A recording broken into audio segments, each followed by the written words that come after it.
Hello and welcome to Nazi Supper Club. Today we are going to make a Mumbai street style famous dish called Kheema Hara Masala. Kheema Hara Masala is nothing but ground meat cooked with this flavorful spices and aromatics. So it could be lamb, it could be beef, it could be ground chicken, it could be either of these, but ground meat. So let's go over the ingredients and then we will move over to the stove and I'll show you how this is done. I have 2 pounds of ground lamb here. I have 1 smallish potato, medium diced. You can choose not to put potatoes, but my family loves potatoes, so I'm using 1 potato here. I'm using 1 tablespoon of ginger garlic paste each. I am using a 1/4 cup of blanched spinach. You can use frozen. I have 2 green tomatoes here, finely chopped. You can use the red ones, but I'm trying to give this the actual green hara masala look. Hara means green, so that's what I'm trying to achieve here. You can totally use the red ones. I also have some green peas here, 1/2 cup. In this little blender here, I have a 1/4 cup of cilantro and 2 tablespoons of fresh fenugreek leaves. You can use dried ones. If you do not have fenugreek leaves, either fresh or dry, you can always add some dill leaves, and that gives an excellent flavor to this dish. I have a large onion here that is finely chopped, and you can use yellow, white, red, whichever you like. This is what you have at home. So I had yellow, I'm using that. I have 1 bay leaf, I have 3 cardamoms, I have 4 to 5 cloves, I have 4 to 5 peppercorns, 1-inch stick of cinnamon, a teaspoon of turmeric, 3 tablespoons of coriander powder, 1 teaspoon of chili powder. I don't want to put too much chili powder because I do not want that red look in my Hara Kheema Masala. So just 1 teaspoon, a teaspoon of cumin seeds. I also have a teaspoon of garam masala here, which is the powdered one. This garam masala is nothing but the powdered version of these whole spices that I mentioned earlier. I also have 2 Thai green chilies that I'm going to slit and put at when I'm finishing off the dish, but you can use the variety you like. These are pretty spicy, so I'm just using 2. You can spice it up extra, you can tone it down the way you like it. So before we start cooking and move to the stove, what I'm going to do is move the blanched spinach in here and blend this all together to make a smooth paste.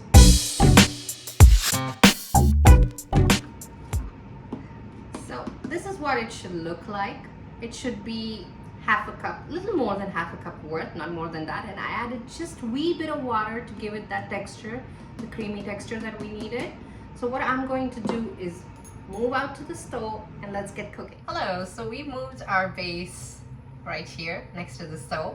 I have a heavy base wok here, heavy bottom.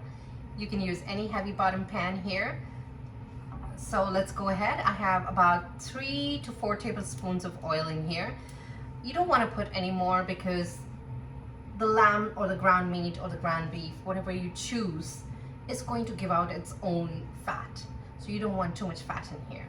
So all I'm going to do is go ahead with the whole spices in here, which is the bay leaf, cardamom, cloves, cinnamon stick, and peppercorns. I'm also going to go ahead on a medium flame with the onions, not to mention the cumin seeds, and stir it and wait patiently for it to reach the stage we want it to reach.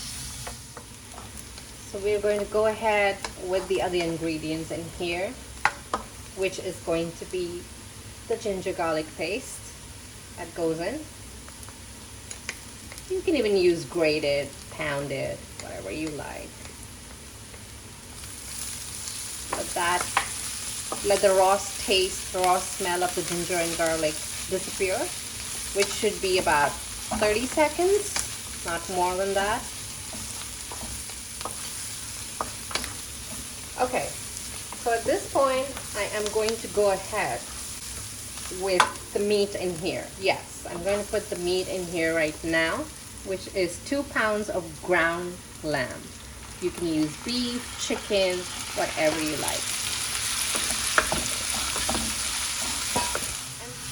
So now that we have our ground lamb in here and we're constantly stirring it so it doesn't clump up, the other thing I want to mention is you don't want to add moisture or any water at this point. It's all about searing the meat. Again, even if it's ground meat, you want to sear it right now. And meat has its own moisture content, so you want that to release first before you add more moisture and make it like it's swimming in there. You don't want that. So let's sear it. I already see moisture coming out of the meat. At this point, what I'm going to do is add all these ground spices, which is the turmeric, the chili powder, and the coriander powder. And I'm gonna go ahead with the green tomatoes as well.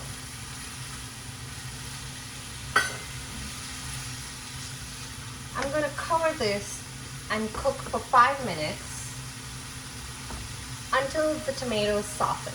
Now you've got to remember that these are green tomatoes which are not ripe, so they're going to take a few minutes to soften. So to help that process, I'm going to season everything at this minute, which is the salt per taste. I'm going to cover this and cook for the next 5 minutes before we go ahead with the rest of the ingredients. So it's been about 5 minutes and slowly the tomatoes are softening. I'm going to also go ahead with the medium diced potatoes. This is where the potatoes are going to take their time and cook with the meat. We cover it and cook for another 7 minutes.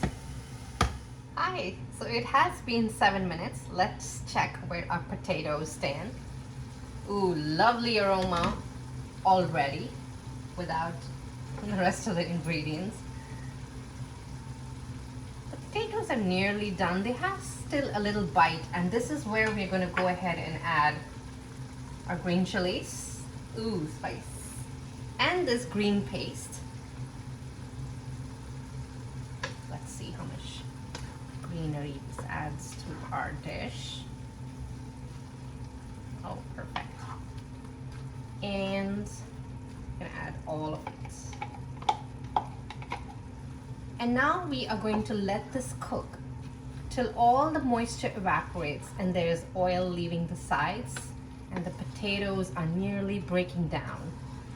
Let's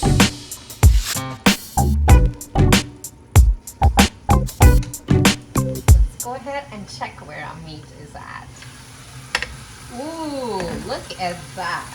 Look at that beautiful oil separating from all the masala, all the moisture getting evaporated. That's exactly where you want it. At this point, you're going to add all your peas. You're going to add a powdered garam masala. Please add to your liking. I added just a teaspoon because that's enough for me.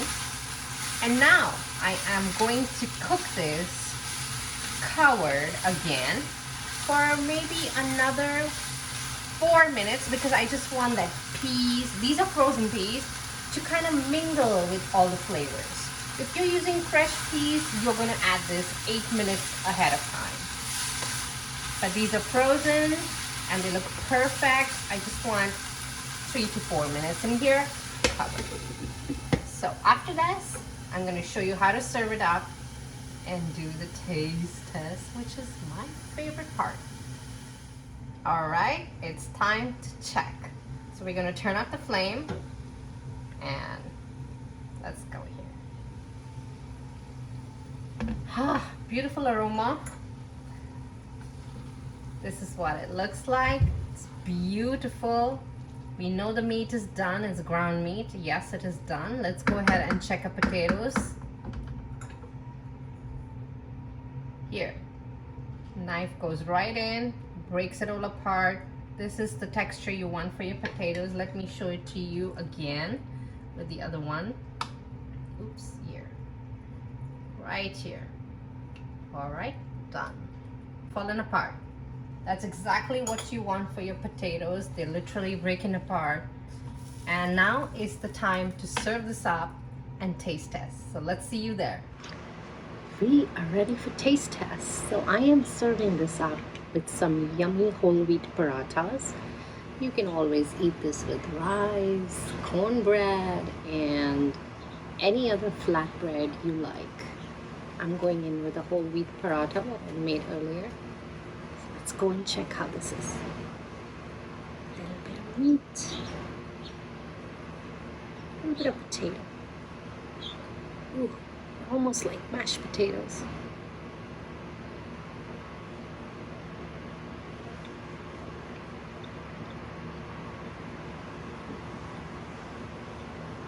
Oh,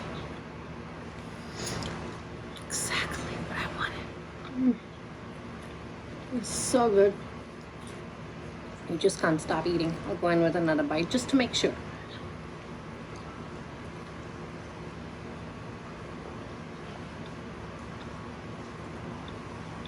You can taste the fenugreek,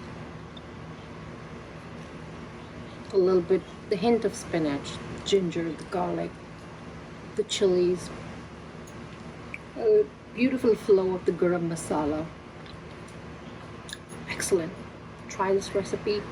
For details of all the measurements, go to my blog natsis.com and see you next time.